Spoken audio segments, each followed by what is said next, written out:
Yo, Yo, you yo. welcome in. I hope everyone had a great weekend. Thank you for joining Mm, us for mm. the first time, for the last time, maybe, if we come up with a new name in between now and Wednesday, because that's kind of the Ho- cutoff. Hopefully we can think of something. But also, Tyler, excellent point. We will get into that, especially as it pertains to what happened this weekend, which was insane. And Jaime coming through, Jaime, our boom, dude. Ronaldo. So mad shout outs. And I feel like Team Mexico, like a young up and coming team. Yes, they've never won the Nations League, but like I feel like they could someday. So like I feel like I should support them now before everyone is on the Mexico wave. Because Yeah, they're look, gonna pop. They're gonna be big. These guys are gonna look. be for real. I will say this: I've always loved the El Tri jerseys. They do usually have really good jerseys. So that was looking nice over there. Oh yeah, I know. Of the like three bootleg Mexico ones, some different. Always different parts are better than others. The crest on this one is good, I think, compared to Mm. my other ones. Not crazy about that part, but the Chicharito thing on the back is pretty sweet. Gotta And love it. then it also has the design. West Ham legend Chicharito.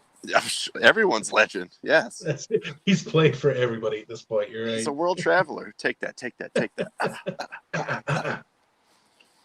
And shout out to Jasmine. All right, that seems a little self-promoting, but yes, shout out to Jasmine for allowing this There we go. charade Beautiful. to continue. Love you, Jasmine. Tyler, how was your weekend? How are you doing tonight? Man, I'm doing good. It's just a lot of sports this weekend, man. Just like Yeah. from sun up to sundown, and I enjoyed the hell out of it. I mean, it's pretty much soccer from like 6 in the morning to like 2 in the afternoon. Then that's when like baseball, basketball, hockey come in. So it's just it's a beautiful time to be a sports fan right now. I'll say that. Ronnie, how about yourself? How you doing?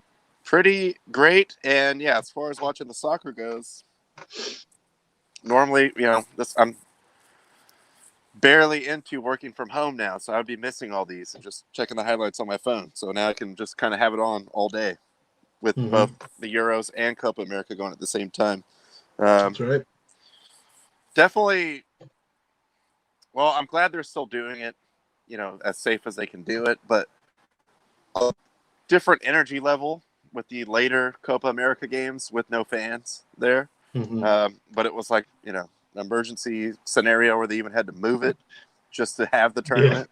So, Well, and I forgot who did Brazil play yesterday. Whoever it was, they were having COVID emergencies like up to the game. Like they're Venezuela, like, we yeah. just we just gotta bring in anybody we can. Yeah.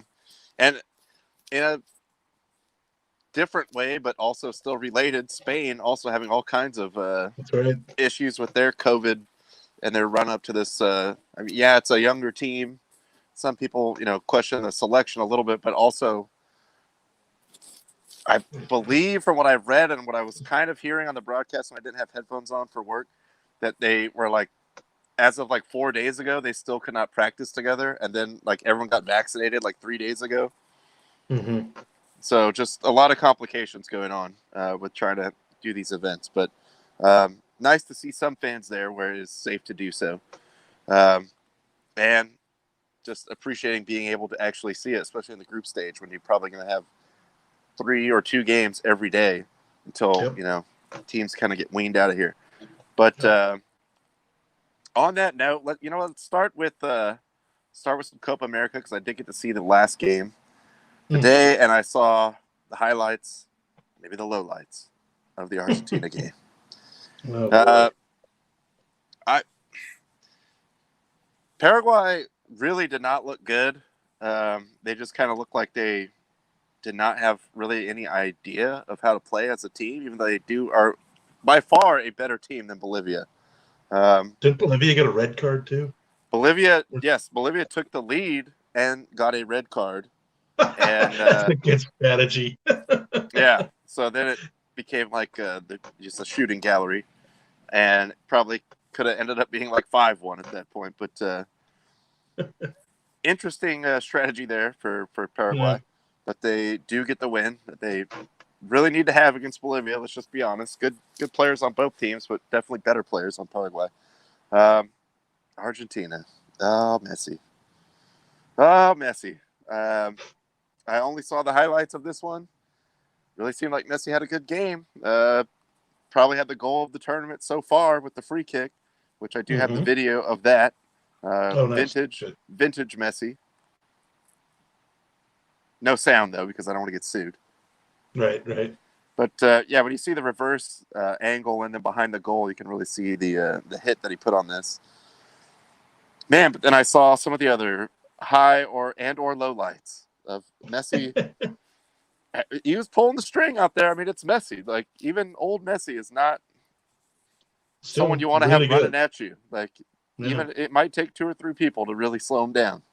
And yeah. he was picking passes. He was picking up the ball, coming a little bit further down the field. Oh, Um, oh, yeah, you can't really do anything about that. And that Messi no. gonna Messi sometimes. Like it's just what are you gonna blip? I mean that he touched it. That's even impressive that he even touched it. Yeah, yeah, exactly. The fact he even got a hand on it is pretty amazing. But yeah, Martinez had a bad game. I saw people were bashing Otamendi. I didn't really see a lot of his game. I'm assuming that's maybe he was culpable for the equalizing goal with Chile, which was kind of a scramble in the box, and they, guys got free and just someone ran in and headed it in. Um, but it's messy, man. It's a life of pain. When you play for Argentina, it's just like it's never good. It's always bad. At least today it was more sympathetic. Obviously having a really great free kick goal, a lot of the Messi fans, even in Argentina, will come out and be like, he just needs more help on this team. But, there's still going Mhm. to be people like, well, he's not Maradona, though. Like, Maradona would have won. Like, he's always going to be living with that forever um, without some more trophies to show for it, unfortunately. But what I saw from, and I can only distill this into maybe like a combined 12 minutes of action. Messi played really good. A couple other guys, Argentina, they're talent wise, right up there with Brazil as far as like the For teams sure. in this thing. All these guys play either even in Argentina, they're elite players, but the other guys playing in Europe, wherever, like these are elite world class kind of players. And for some reason it just keeps happening for Messi. Or I should say not happening. Yeah, I mean, I only got to see maybe like 10 or 12 minutes of the game, mostly just the stoppage time. Um, I mean, got to give some credit to Chile. I mean, I know, I think Brazil won the last Copa America, but Chile won the two prior to that. So, like, Chile is not a terrible team. Chile is not, But yeah. I mean, if we were talking about a little bit earlier, they're better than Venezuela for sure. They're better than mhm, Bolivia. I have to say, yeah, at this point, they're better than Ecuador. Arguably better than Colombia. I mean, Colombia's yeah, got some world class type talent as well, but Chile is not a slouch team. But no, Argentina is just like it should be pre better. Yeah. pre tournament. Even when it moved to Brazil, okay, Brazil's going to be heavy favorite to win, but Argentina had to be number 2 favorite. Like if you're betting, entertainment purposes only. But I mean,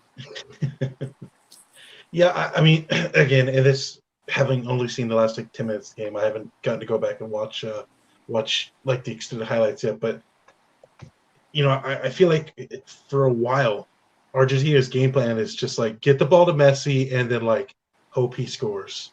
Because like I can recall that World Cup final they were in a few years back, where like it literally was Messi versus an entire other team. Like nobody did it. Nobody made charges to the box. Like it was just pass to him, let him try and do it.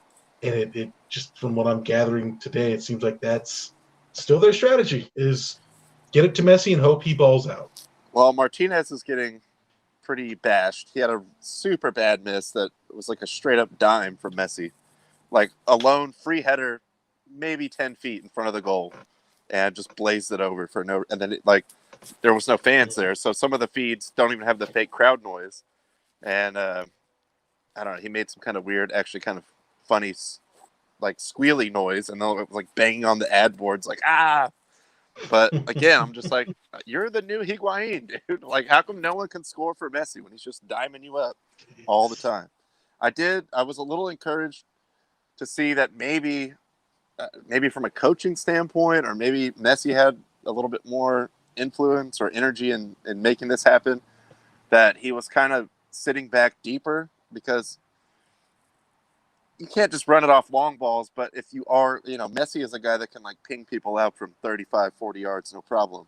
And he Sure. was getting a good release, like to a lot of the wingers, or like early crosses and things like that to the box. But it's just like, can anyone stand up if he could just help Messi one time? Like, come on, like just let's get him a silver medal here. Like, what I saw today was like, you might not get on the podium. Like, Jeez. aging Messi Yeah. can't do it alone, even though he's still amazing. Yeah. I mean, it's like you said. There's really no excuse for it. They are arguably the second. It's just as far as producing talent, they are the second biggest country in South America. So there At is times, the first. I mean, it's them and sure. Brazil Yeah. all the Yeah. time. So I'm giving the edge to Brazil being at Yeah. home Like and also that not back in having to the deal with the specter of like, oh, the Messi curse, because I just already knew what was going to happen. But hopefully, look, this isn't a further indication. Maybe they can still round into shape. It's been a weird offseason for everyone. Obviously, doesn't matter where you're playing, what league, wherever you're like coming from, where you play professionally to join the team. It's complicated for everyone, but sure. it just seemed like more of the same as far as when Argentina gets together with Messi as captain. Yeah, hopefully they can figure it out. They got another 3 more games in their group stage before they move on. So hopefully they can figure something out. There's still time. As long as Messi just scores like 12 goals in the group stage, they're good. Like That's all they need. that's it. I mean, it's pretty much a wrap. Pretty easy, really. Pretty. Just just sticking to the basics. The basics of get the ball to Messi and pray. Well, and that's pretty much what the plan seemed like. Moving over to the Euros, Saturday. Well, I think pretty much Weird day. weird day, just to say the least. Very weird day. And I think most of you have seen it. I don't care to show it again, but what happened with Christian Eriksen was terrible, Mm-hmm. and one of just the scariest things I think I've ever seen watching a live sporting event. Definitely have seen different heart-related issues happen in soccer before. This is the first time I've seen one live, and then come to find out it's like full cardiac arrest. So he was actually literally dead for a while, but they acted quick enough to bring him back. I personally thought it was a little distasteful that ESPN stayed with the feed from UEFA for so long as they did, because it was just so like there was nothing good coming out of it. Mm-hmm. I know they didn't have any information just like everyone else watching, but it just seems like at that point you could go back to the studio while we wait for that information. Showing So his partner crying on the sideline as well was probably not yeah, the best idea. when the other like leaders of the team, Schmeichel and other people were coming over to like console her, I left the room. I was like, I don't need to see this on TV, because even if like hoping against hope he pulls through that, like we just don't need to see this playing out right now. Like we can go back to the studio and just do we don't know, we're waiting for updates, thoughts and prayers kind of thing. Like it's hollow, but at least you're not showing it on TV for everyone to see and Yeah. speculate wildly on Twitter or whatever. Yeah, that was surreal. I mean, I've never really seen anything like that watching a live sporting event on TV. Yeah, I know. It was I didn't see it actually happen live. Like at that moment I happened to look away for whatever reason.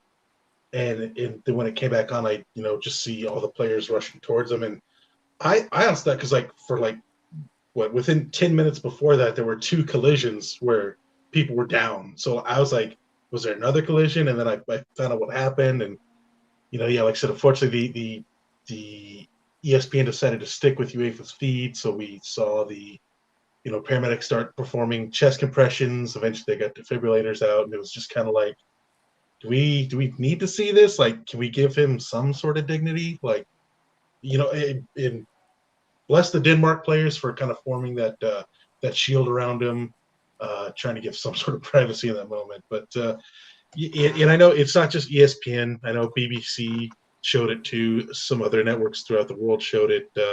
I know in Denmark they just cut to like a super wide helicopter shot of the stadium. So Yeah. like thankfully they did that. But yeah, real scary moment. But man, just shout out again, like I wrote on my board earlier, man. Shout out to all the people that respond to that so quickly.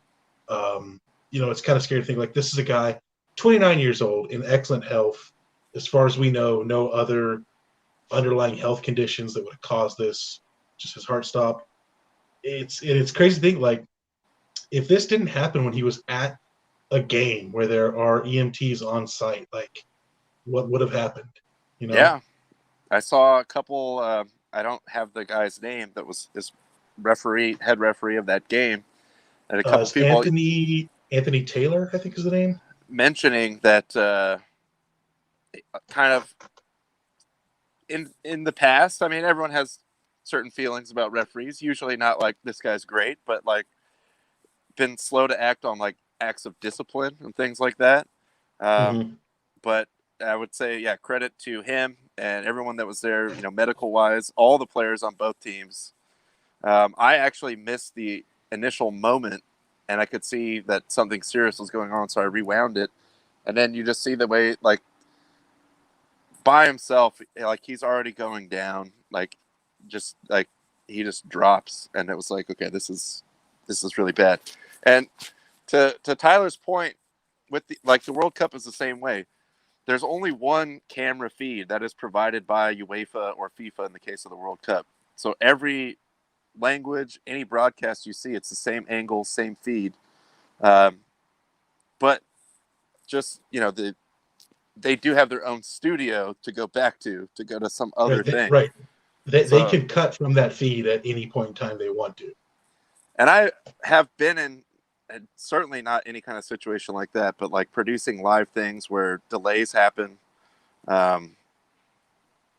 Even like, is this newsworthy? Like, should we stay with this right now? Should we go to commercial? Like, I'm sure a lot of those discussions were going on between several people, but it just seemed like it was pretty clear pretty early on that the gravity of this was like, all right, clearly the decision to be made is to like not show it right now. Yeah, and I mean, look, hopefully whatever. I mean, A, hopefully it never happens again, but B, if it does, now kind of seeing the general reaction from everybody, hopefully they do kind of learn from that and be like, all right, like let's be quicker to pull from the feed. Like, I don't know. There's a lot of confusion. I know, it's a there is worldwide broadcast, but right, and it is kind of a tough decision to like, okay, like when do we do it? When do we do it? But I also kind of feel like, look, like when a dude streaks on a field, they will pull away instantly. Like when a guy is laying there and obviously something really bad has happened. Yeah. Why can we not do the same? Yeah. Yeah. I mean, like I said, it's kind of you're on the spot when you're one of the producers for something like that. And I get that.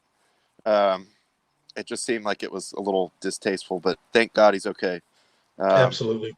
I know there was a little bit of push. They actually resumed the game like an hour later, which was also bizarre to me. But then now I heard, today some of the reports were a lot of the Denmark players were like, well, the only two options we were given were to finish it then or like early Sunday, which is neither really satisfying considering like, yes, I mean, we saw the picture, thank God, of him like eyes open, kind of with his hands up a little bit on the gurney being taken out of there. But still, if you're going back to the locker room and having to make that decision, like, do we go back and play in 25, 30 minutes? Like, even if he made it to the hospital, it's not a guarantee he's like, okay.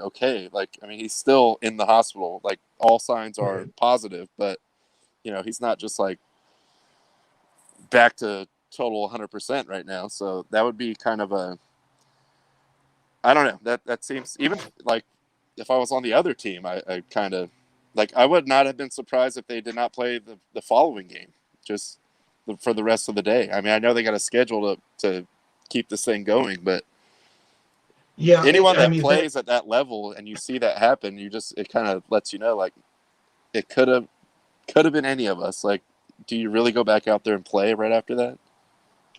Yeah, like because I was thinking about it a lot. Like I can understand it from UEFA's perspective of like, look, this is a tournament. We've got a set amount of days to get a set amount of games in. Like, there's not really a good place for them to do this because you're either like maybe pushing games back later, doing it on an off day, making these guys play a more congested schedule than they already are. Like I understand that, but like just kind of giving them those two options is kind of like you couldn't like come up with like a Just third have a option. little bit of sympathy here, given the nature of what is happening here. Yeah, But yeah, just an unbelievable thing to see, and hopefully never see anything like that again. But it was insane when that happened. to a point maybe this will be kind of the last thing I really kind of want to talk about it because it's again thankfully he's okay, but it's just still a horrible situation. But I mean, talk about maybe even rescheduling the game after the fact. Like, his teammate Lukaku was playing for Belgium, and he was like, I was bawling my eyes out before the game. Like granted, Yeah, he he's scored 2 goals, but it's still like he's not even in the right state of mind to play his game, and he's not even in that stadium. That he's playing 2 hours later. well, and a lot of these guys, if you're at that level, either have probably played with him professionally as a teammate, even if you're on another national team, or have played against him in an international. It's just it's a weird thing to have on your mind to go out there and continue playing like right after that when you see that. Yeah. But like I said, the best news of all is that he is, by all accounts that I've seen up, until right before we started, he's stable. He's okay in the hospital. Whether or not he ever plays again, I think is like the least concern ever. For sure. But just yeah, I never really seen anything like that. Moving on to Sunday, as we push past that, England. Maybe it's still coming home. It might still be coming home. Could be coming home. The finals at Wembley, the semifinals at Wembley. It's true. So could be a nice homecoming for England if they can continue to push through. Shout out to North Macedonia also. I don't know for a fact, but it feels like they quite possibly got to be like the smallest population country in this whole thing. I don't have the numbers here. Maybe Scotland. I would certainly say so.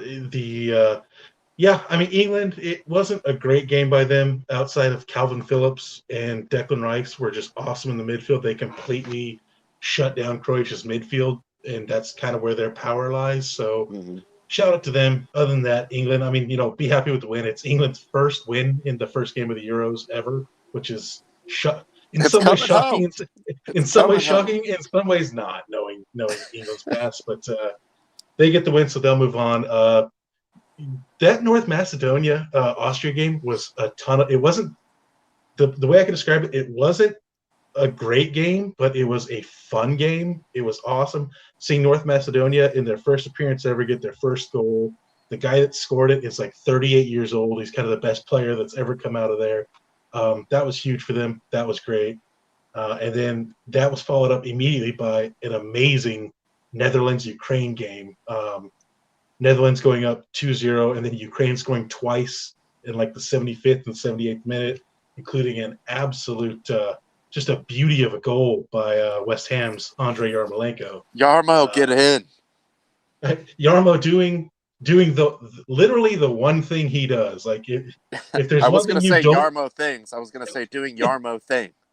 Doing thing, yes. Like the one move he has is run in, cut to the left, boot it with your left foot, far side post. That is literally all he does.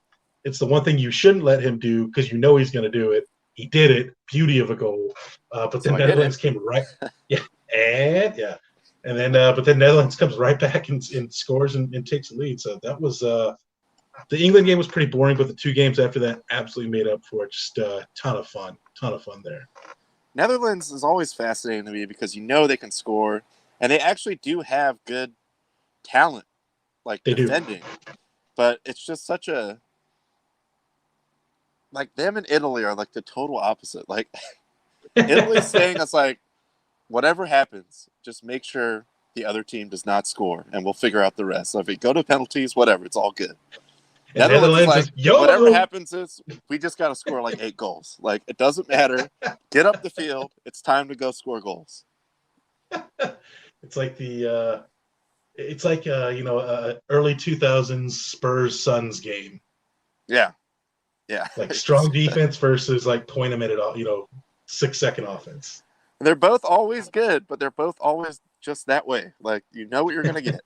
And like, Ukraine is not a slouch team. I mean, again, They're not bad. They're not bad. we're not talking like, again, not to disparage, but Scotland or North Macedonia, where they just don't have the population base here.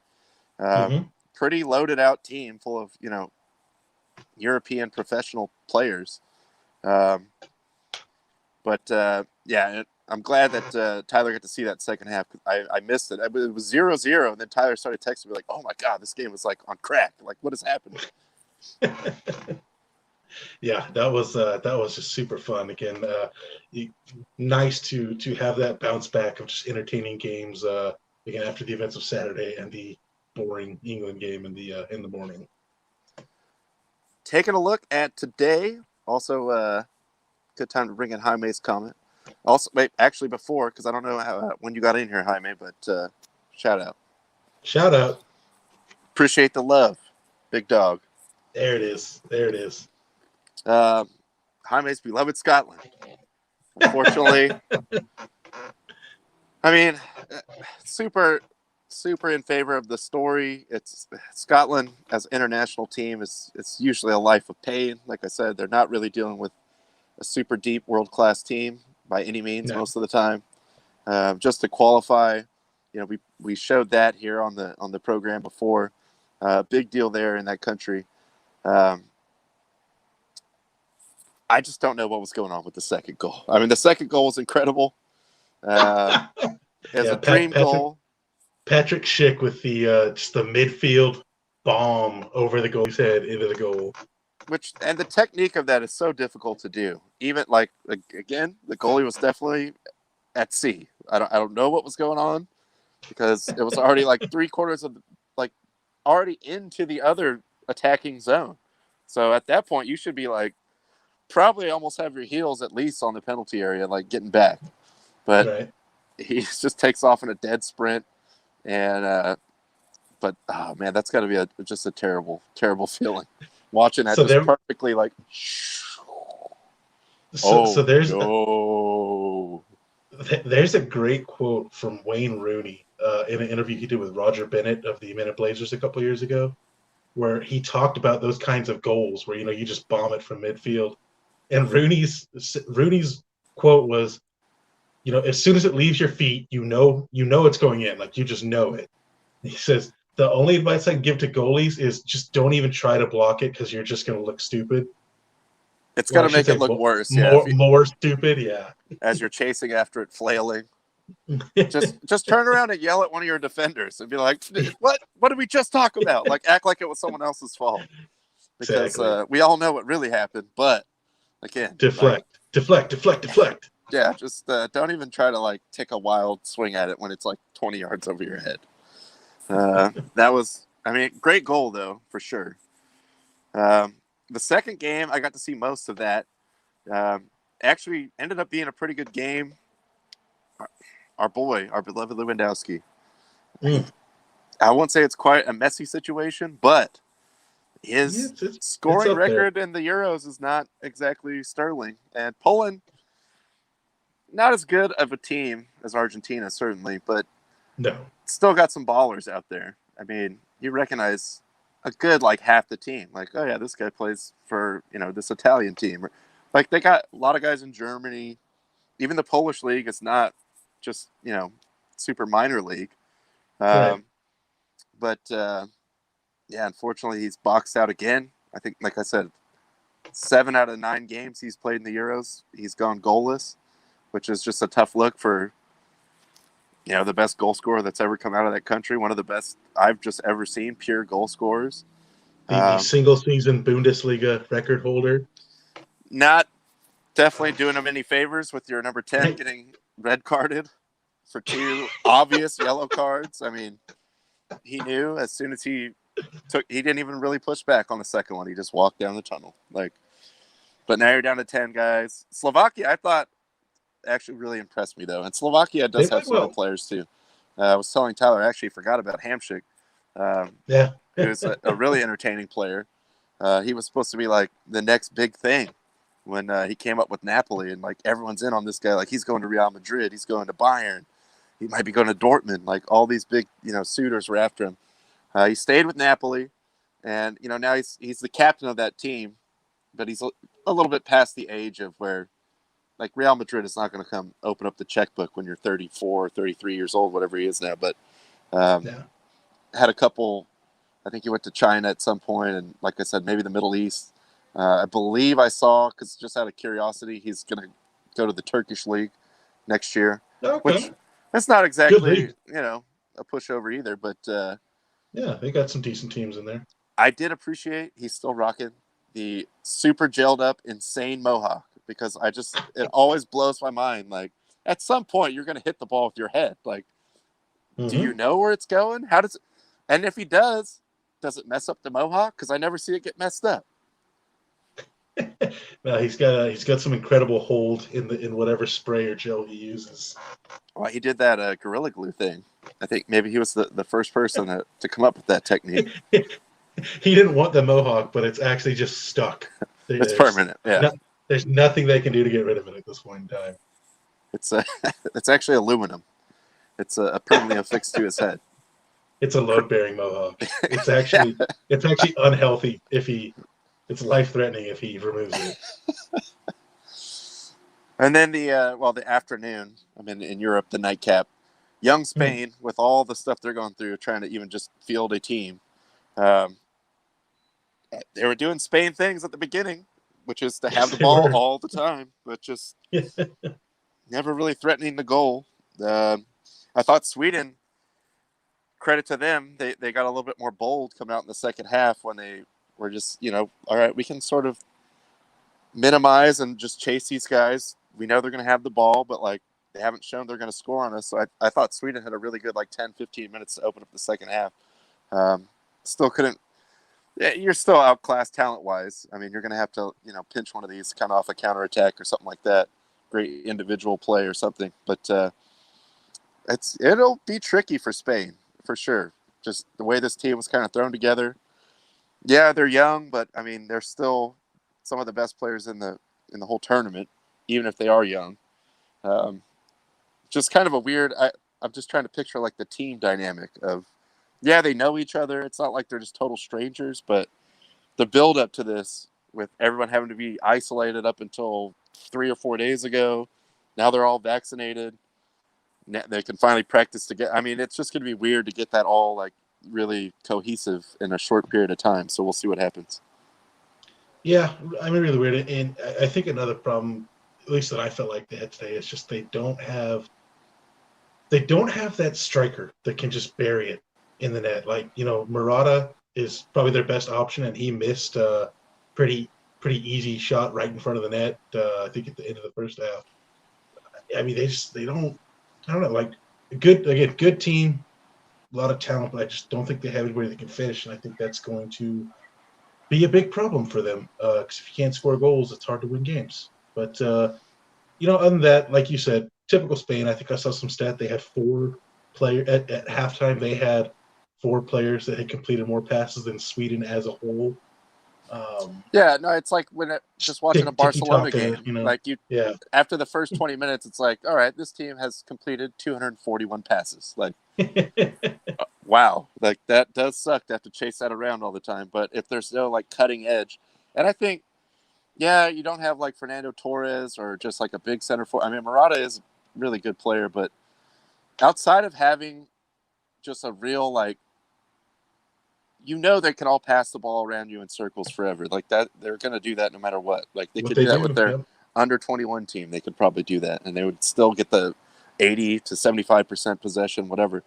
But not having the guys that are a little bit more wild card of just this is someone I could trust is going to take somebody one-on-one, either a really good winger or when they had the midfield factory they had with Iniesta and Xavi and Mm-hmm. Busquets or even Fabregas, guys that they still play within the style, but also can just like, I'm going to go for it. Like, I'm going to make something happen right here. And I think it's a lot of guys playing within the style, which, you know, they have to play. It's the way they know how to play. But I just don't see like the cutting edge, or like who's the guy that we can like really count on to like do something that just kind of break this game open. And I haven't seen it yet, but we'll see. Yeah, I mean they're pinning a lot of hopes on Rodri, but I think he set the record for youngest Spanish player in the Euros ever today. So like they're kind of counting on him going forward, but yeah, I just don't know. I don't know who's going to be the guy that they can just be like, all right, when we need a goal, this is who we go to. So again, we'll see. Like they should still get through their group. Poland obviously not looking great. Slovakia, they looked better than I thought they would today, but they're still.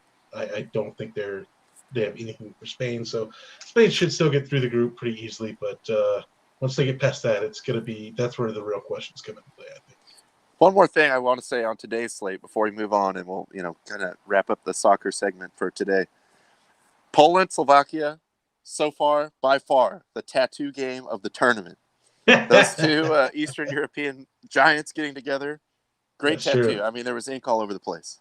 There was a guy in Slovakia that I think has like a full body suit of tattoos. I can't remember that guy's name. He had a great game too. He was like playing like number 6 or 7, really getting back and breaking up a lot of stuff. Especially after pretty much the entire second half, Poland just had to play with like a hole in their attacking midfield and just hope that Lewandowski could come back and get the ball. But great tattoo game. So if you see the highlights, check out some of the tats. Moving on to tomorrow, 2 pretty nice games. Hungary, you got to see Portugal obviously as a heavy favorite here, but noteworthy because it has been bandied about that this might be Ronaldo's last big international tournament. So I'm sure he's wanting to. I'm sure he's staying up all night watching the Messi goal, seething with rage. He probably is. Yes, well, he has his eunuchs fan him with those giant feathers and feed him grapes. Yes, that's the only way he would join the team. I mean, Hungary kind of got screwed in this group. They're definitely the odd man out in the group of death. Will be interesting because Portugal will be missing João Cancelo. He is out with COVID. In fact, they had to fly somebody in that was vacationing in Dubai to replace him just like a couple days ago. So we'll see how that works out. But Portugal should still win that easy. But that afternoon game, that's the one. That's the one. I mean, France, I think, is like I said on here. Like I think they are far and away just the best team on here. Germany, always a good team, although they're kind of going through like this weird shift where this is their sort of a transitional phase. Yeah, their manager's last tournament. Some of the players that have been with them for a while, this could be one of their last tournaments, but they're still super talented. They're just a well-oiled machine.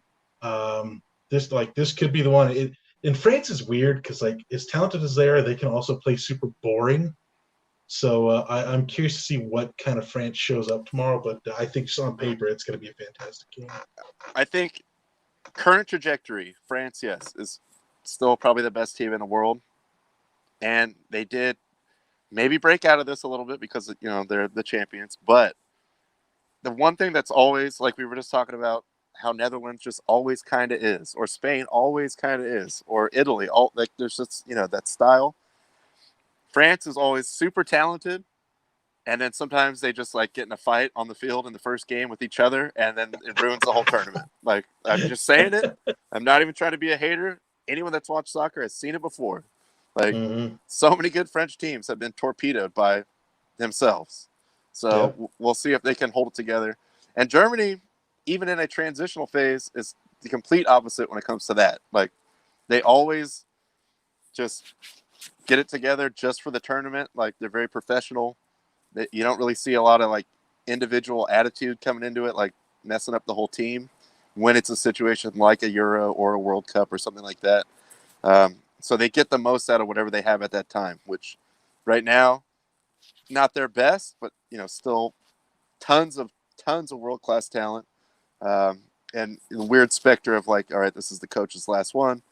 Who knows how that's going to play out, but just from a mentality standpoint, that would be the difference that I would say is always on paper with this game, no matter when they play. Yeah, again, I just think if you're looking to watch two of the best teams in the world, that's the one to watch for. I think that's going to be a just on paper great game, gotta watch game. And yes, there will be no America to come save you this time, France. So watch out. True. This is true. Just briefly, hit on the Wednesday games. We'll talk more about it, actually when we get there on Wednesday. Maybe with a new name, maybe not. Tune in to find out. We will see. We'll be surprised too. Yeah, we'll all be surprised together. So you can't look away. So that's a little look at Wednesday. On to actual world-class play. San Diego Loyal. Yeah. 3-game point streak. Take that, Woo. LA Galaxy 2. Whoever that is, whatever team you might be affiliated, I have no idea. But boom, up to fourth place. They're the old Chivas USA. Up to fourth place. Up to Loyal. In the playoff spot. I am sure now that CEO Nick and I are going to go to another game on Saturday, this will begin another treacherous slide down to the bottom. But for now, drink it in, Loyal fans. It's a great time to be a Loyal fan. There you go. I do want to. I'd like to go out with the fight doctor, so I do want to hit up the NBA situation real quick before we get in there. Okay. Let's do it. Taking a look at it now, the Hawks. I think they did see that through. They won by 2 or 3 points. The Hawks won. Yes. I was a little late coming out here because I wanted to see how that was going to end. But shout out to Simmons getting more than 4 points. Also, I think he had like 10, and a pretty sweet flagrant foul. I mean, no easy buckets. I didn't think it was too diabolical, but I mean, it was definitely worse than Jokic's thing that got him kicked out, which I thought was insane. Whatever. Maybe that was just the NBA. Like, we all see what's going to happen here. Like, let's just wrap this up. Let's just get Jokic out of here. Murray's already not here. Yeah, let's get Jokic off the court so he doesn't get hurt or anything bad happens. Let's sweep this under the rug. Like, this is already a foregone conclusion. Utah and the Clippers, is that on right now? Clippers are dominating right now. Well, you hate to see that. Really hate to see that. I mean, I do. Look. There's still time left in the game, so they could definitely blow it. But it's always a possibility. Entertainment purposes only. As Clippers are wont to do. Just and also piling on LA Galaxy 2. Yes, the sequel is even worse. Obviously. LA Galaxy 2, Electric Boogaloo. Electric Boogaloo. LA Galaxy 2, Tokyo Drift. But that was 3, okay? That was 3. Yeah, Come on, I'm just adding a subtitle title. Come on, get it right. Don't you dare disrespect my fast franchise like that. The only yes, and they are going to space. They're going to space, so I can't bash the ambition of that franchise. Please believe that. Just rounding it out, kind of throwing a little bit of a wrench in there. That Kyrie Irving leaves the game, is not going to play tomorrow. James Harden's still nursing whatever hamstring injury he has. Durant could just go full Durant, and he could still score like 60 points, so that's a possibility. But I don't know. It's a weird situation because everyone was like, well, they haven't played together all year. What's going to happen if, they're all together? And, well, we saw what happened. They were pretty damn impressive. But DNP, thick, THICC. THICC, yep. So that is going to make it a little bit more interesting. The Bucks, as you saw there, coming back to tie it up. Again, KD is still capable. I mean, we haven't really seen – he hasn't shot great in the last couple games, but he's just unguardable. Like, at times, you could see him flip the switch sometimes. The healthier he gets, coming back from his long layoff. So definitely makes it a little bit more interesting because up until this point, even when Harden went out, I was like, well, he's going to come back. And they still got those other two guys, and it seems like they're just, like, walking to the finals right now. So maybe dialed it back a little bit from there, but makes that series certainly more interesting at least. So there's an interesting point that I saw on it was either on Reddit or Twitter today that I hadn't really considered, but I think it's something you definitely got to bring up, which is so it's the big three is now down to Kevin Durant. Um, people want to compare him and LeBron James because they're two of the best in the NBA right now. So we said LeBron James has had to win series on his own, and he's done it. James Harden, he's won series on his own, or he's kind of like been the breakout guy, but he's never had to do it. He's always had, he's always been a part of 3, 4 big guys on a team when he's kind of balled out. So what is he going to do now when it's like, okay, you have to do it. Like, we have no other option. It has to go to Durant. I mean, he's definitely got the talent to do it, but it's just kind of like, I had never really thought about that. Like, yeah, he's never had to be the guy because he's always had Steph, Clay, whoever else. So it'll be interesting to see how he reacts to that. And Justin just continuing to bash the Nets and James Harden. Look, he had to make his point. All right, he's committed. He's a man of science. Exactly. Yes. Strip clubs and science. That's what Harden's all about. But yeah, I think it just depends on like how healthy Durant really is. I mean, I feel like he's going to get stronger, barring some specific incident, but he still hasn't fully showed that he's had the legs, and the shooting hasn't quite been normal Durant level, and the burden was less on him when they did have the other two guys around, but still capable of doing that. But yeah, it makes it a little bit more cloudy as far as what's going to happen there.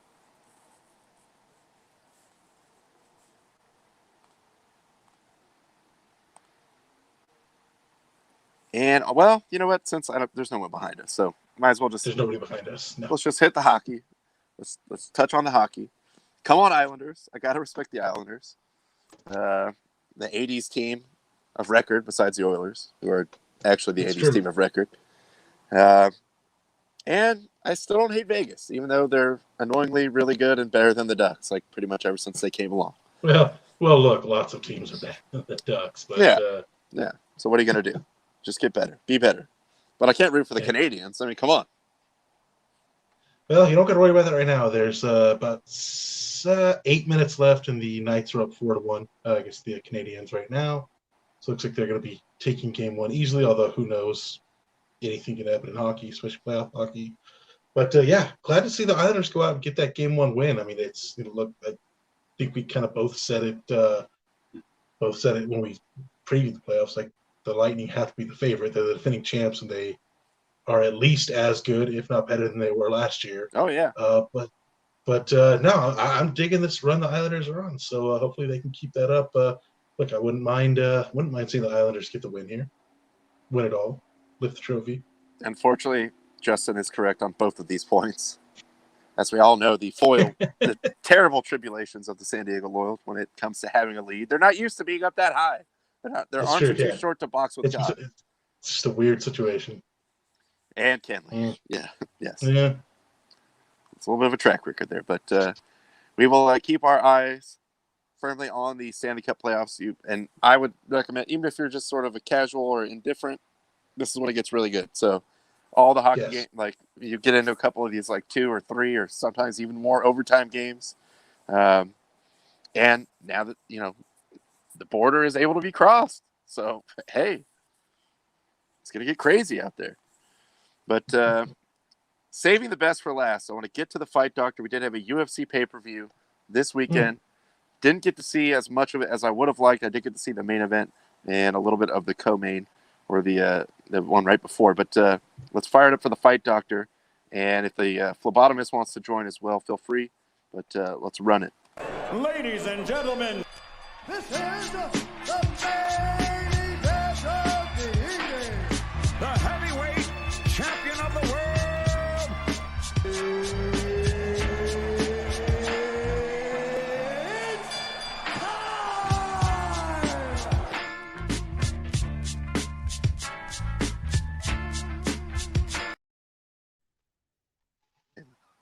Yes, sir. Yes, sir. So yeah, we did have a big pay-per-view this week in UFC 263 from Glendale, Arizona. I will say this. I know I gave him some shit on Friday. Other than a couple of moments, not a terrible crowd. They did have a couple of those, like the dudes aren't standing and throwing like crazy, so we're just gonna start booing right away. Yeah, did have a couple of those moments, but all in all, actually not that bad of a crowd. Actually, Ron, I think it looks like we may have. I do see on the Arkansas Slim Legitimate Sportsbook Celebrity Hotline, the Fight Phlebotomist joining us now to kind of take us through what all happened here, which I do appreciate because, as I said, I know for a fact you and Tyler saw more of this card than I was able to, getting back from a birthday dinner that I was at. So joining the program now, No ID Justin. Justin, how are we doing this evening? Oh, fantastic, man. It's a good-looking dude to my right there. Oh, still a good-looking dude to my right. How about that? That's all we have on the shows. Good-looking dudes. That's it. Nothing but good-looking dudes. Regular sausage fest. Right? Maybe that should be the new name of the podcast. Sausage Fest. Right. Sausage Fest Sports. Let's write that one down. That not even joking. That actually might be the best option we have right now. It's up there. It's up there. It's not off the. Totally not written off. But yeah, so we did have pay-per-view that was headlined by a middleweight title fight here, where the champ Israel Adesanya did defend his title successfully against Marvin Vettori in a pretty lopsided, unanimous decision here. Not really surprising. I mean, outside of a couple of takedowns, Vettori had absolutely nothing for Adesanya. Like, I know we were texting during the fight, and it was just man, Adesanya is just his head movement, his sense of distance, his sense of timing is just on a whole nother level. Vettori, just every time he swung, he missed, and Adesanya, got to him early, working those nasty leg kicks. You could see the red legs there of Vettori. Cheetos. And again, outside of a couple takedowns, which Adesanya got right back up from, Vettori had nothing. So it was a pretty easy win there for Izzy. Yeah, man. I think no surprises in that one. I think we both kind of saw that. And yeah, as I pointed out, I mean, Izzy is a very dominant fighter when he's not fighting a dude heavier than him that punches hangman trees. Yes. He looks a lot better in his own weight class, and yeah, he's been the predominant force in that weight class. I don't see anybody really contesting him, and yeah, hence why the whole fight with Blachowicz was put together. It's like we got the fight with Blachowicz, and now it's like, all right, now back to Adesanya just kicking the shit out of dudes you never heard of. I thought Vettori, like, to his credit, he just outclassed, but I think he, in a way, he came in looking great, definitely looked bigger than even the last time we saw him. Probably trying to, like, okay, well, that could be a benefit. We saw what happened in the last Adesanya fight, but at his own size, like, he's just you can't touch him. Like, you cannot get your hands on him unless you're just, like, Yeah. so much bigger than him that you, like, get him on the ground and there's just no way he can get up. Yeah, you're never gonna catch me. Exactly. Yeah, you put it best for our texter. He is the greased up death guy of the middleweight division. Yeah, and it's and if you were just a guy that's looking at numbers here, you might say, 7 of 8 body strikes, 9 of 10 leg strikes. Yeah, that was all in about, I want to say, the first, like, maybe 4 to 5 minutes of the match, and then it was pretty much like, okay, now you're not going to touch me for the rest of the fight. So maybe that's an avenue for somebody in this weight class to try and start, tearing down what looks to be an untakedownable wall that is Adesanya. But yeah, again, Vettori looked as good as you could expect, but yeah, again, just outclassed, man. Like he doesn't have an equal in that weight class. It seems pretty apparent. So until proven otherwise, geez, just let the guy sit on his couch, He'll break just as much of a sweat as he does fighting these guys. Well, and if the other guy is just that much, like, more skilled, the thing, like Justin was saying, like, how much of that happened in the early rounds or the first round, really? Like, that takes it out of you just to put that much effort in there, like trying to chase this guy, trying to get him on the ground, trying to actually like get close enough to hit him without getting hit yourself. So there's like an aggregate effect of like, you can't just keep doing this. Like, this is going the way that he wants it. Like, if you're not just getting on him early and like actually hurting him. I'd even say the control numbers you see there, it says he had 655 control.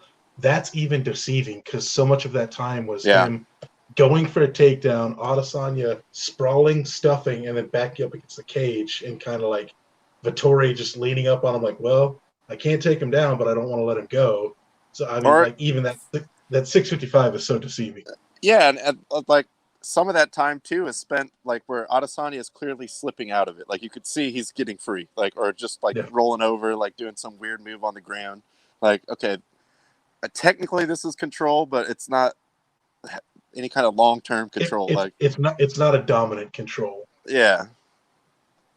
So yeah, I mean, I don't know what they're gonna do with the middleweight division. I mean, Adesanya's kind of cleaned everybody out. Like, I mean, again, this was already a rematch with Vettori. He's pretty much cleaned everybody out the last few years. So I don't know. I mean, Dana's got to figure something out, but at this point in time, all there is rematches, and it's all been all dominant victories. So I don't really know what they're going to do from there. But again, that's not Adesanya's fault. That's Dana's problem.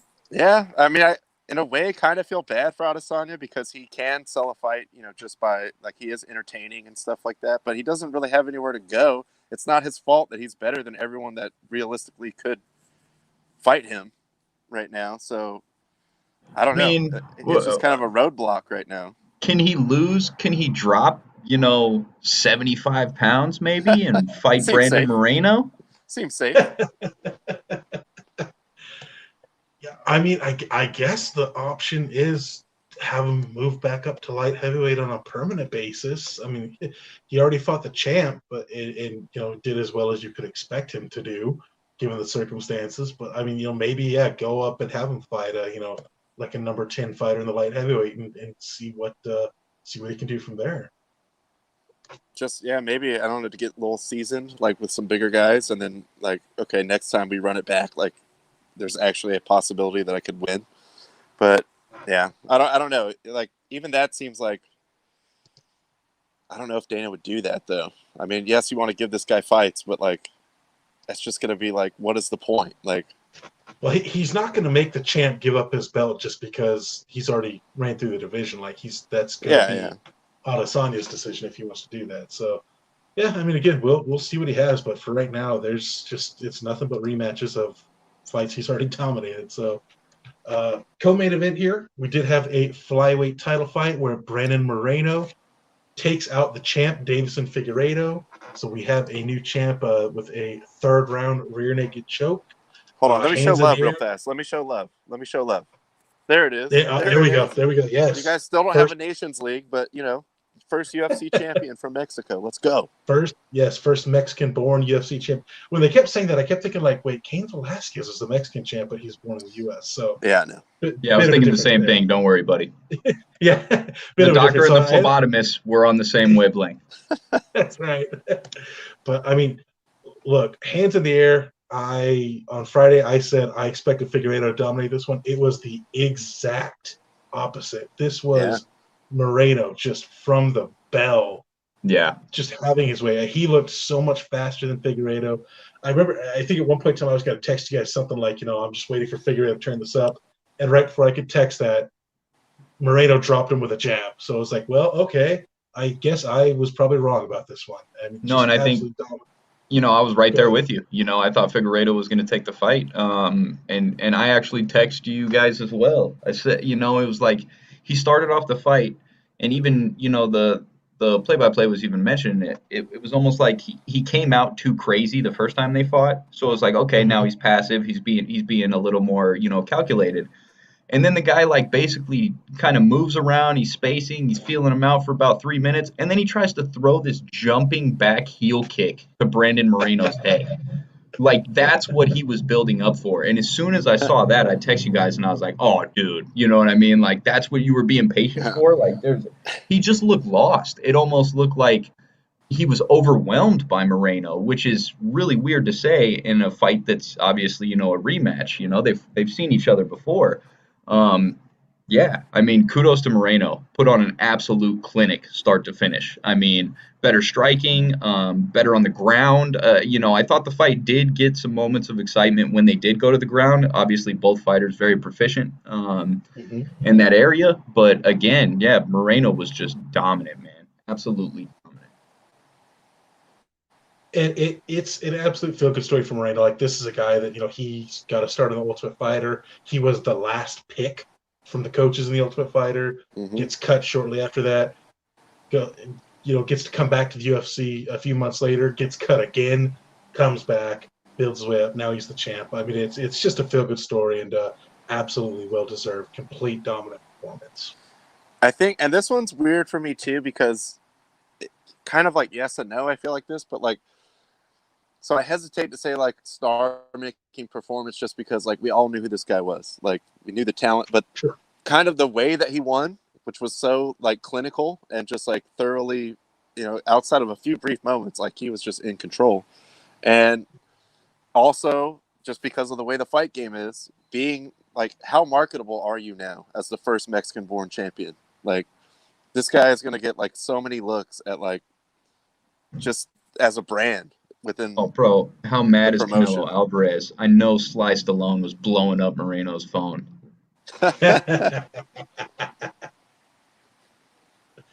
Yeah, it was having him win in Arizona, which has a high population of Mexican Americans, or maybe even people from Mexico there. Like, it was really cool to see the reaction he got. I also love I saw video footage on Twitter today of his gym that he trains at. They were watching the fight, and everybody in the gym was there just going crazy after he got the tap from Figueiredo. So again, real feel good story. Massive props to him. Hands in the air. I was absolutely wrong about this fight.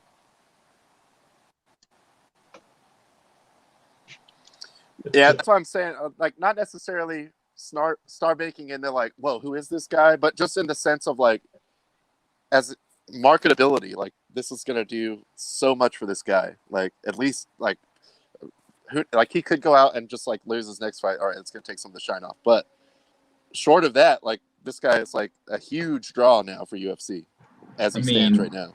bare minimum, what does he get? You're getting Tecate. Um, I mean, if you want to come to the West Coast, you know for a fact you can nab up that Chef Maritos, bro, all day. There you go. And Chef shit, Marino The seasoning. chef. um, you know, grandma's tamales, bro. We're always looking. Oh, hey, maybe I'll make a phone call. So I'll talk to them, see what we can do. But Nobody makes next them like fight. Abuela. Oh no, nobody. Come on now. That's a fact. The next fight down. Next fight down. We did have a welterweight fight where Leon Edwards gets the unanimous decision win over Nate Diaz. Crowd was hot for this one. Typical Diaz fight where he was bleeding profusely by the second round. That's a staple of the Diaz brothers. They have so much scar tissue that they're basically like Ric Flair. Like, if you sneeze kind of near them, they will start bleeding. But Edwards, Ric Edwards Flair, looked what's awesome. the answer on that one?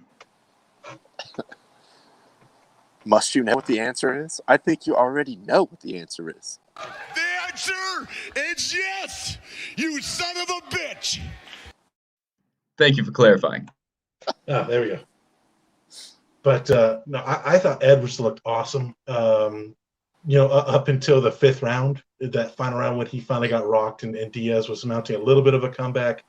Edwards just was hands down perfect fight against Diaz. He wasn't getting frustrated, wasn't buying into kind of the antics that Diaz brothers typically do. Maybe like turning your back on your opponent to maybe draw him in, do some other weird stuff. Edwards looked great. Then in the fifth round, he got caught. I feel like if that happened maybe a round earlier, Diaz would have probably jumped on him harder. Like, he almost seemed shocked when he caught Edwards, because like he hit him and then kind of let him back up into the cage and didn't really kind of jump on it. I don't know if it was. I don't want to say he got tired, because Diaz isn't a guy that usually gets tired. But it was just where he seemed a little hesitant instead of really jumping on him. But shout out to Edwards, man. Again, for 4 rounds, he looked absolutely awesome. Yeah, that was obviously an enjoyable fight. A Diaz as a Diaz brother fight usually tends to be. Yes. I think I texted you guys at one point. Leon Edwards' thighs look like fucking tree trunks. Like he looked fit in shape, and he just controlled the ring. And yeah, like just to echo what Tyler said, he didn't buy into any of the BS. And yeah, I guess some people were coming out saying like, oh, the fix was in, and Diaz could have finished him. I agree with Tyler, man. It was like he caught him and almost like surprised himself. Like obviously, this guy's got, a laundry list of experience in the ring and all sorts of fights, all sorts of circumstances. But he was throwing, trying to catch him. And then once he did caught him, it was almost like he took time to do the point and like let everybody know, like, you see that? I caught him. Like, no, yeah, we saw it. What are you doing? Yeah, go He crazy. Go should have crazy. been on him right there. And kudos to Edwards. Like he was out on his feet. He was able to maintain composure and kind of like put the clamps on it for that last like 30 seconds or whatever it was, or 45 seconds after that. But yeah, I saw somebody actually chimed in the exact thing that was popping up in my brain.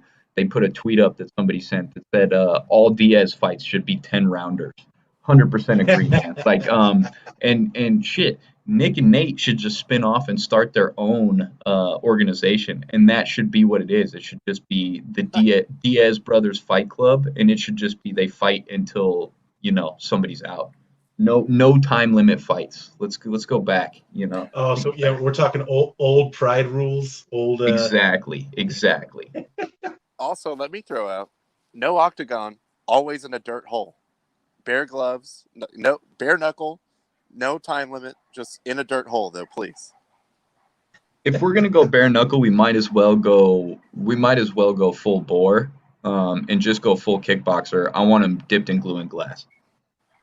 There we go. There you go. The Muay Thai death match. Perfect. That's an old ECW gimmick right there. I love it. But yeah, again, fun fight. I think this has to potentially. I don't know if it exactly gives Edwards a title fight yet, but I think he's one fight away from a title fight. He's just looked really good since coming back, and yeah, we'll see where he goes from there. Another fight. I didn't get the graphic for this because I really didn't have much to say. I wasn't all that thrilled by the fight, but in another welterweight fight, Bilal Muhammad beats Damian Maia by unanimous decision. Thought it was a little dull. Muhammad didn't really come forward as much as I kind of hoped he would. Maia, not much of a striker. He's more of a jiu-jitsu guy, so it wound up being a little bit of a dull fight, but Muhammad gets the win, so that's going to put him back in the top 10, get some more, hopefully some more exciting fights for him.